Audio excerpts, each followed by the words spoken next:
మామిడికాయతో బజ్జీలు కూడా వేస్తారా? ఏంటి అలా ముంచేస్తున్నావు? మతిగాని పోయిందా?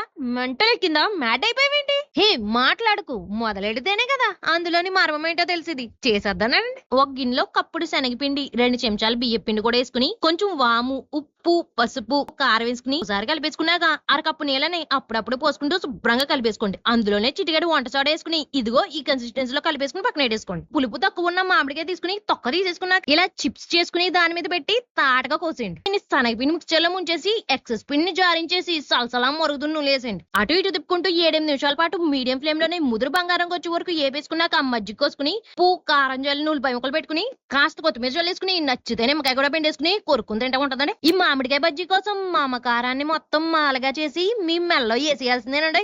అడిగండి. మరి మన యూట్యూబ్ ఛానల్ కూడా కొంచెం సపోర్ట్ చేసి సబ్స్క్రైబ్ చేసుకుందరు. వీడియోకి మాటలు రాసింది ధీరైతే, వాయిస్ ఇచ్చి వంట చేసి మాత్రం వినదీరండి. ఇంతకీ మన ధీరుగా తీసిన చీమ సినిమా ఎలా ఉందో చెప్పండి మరి.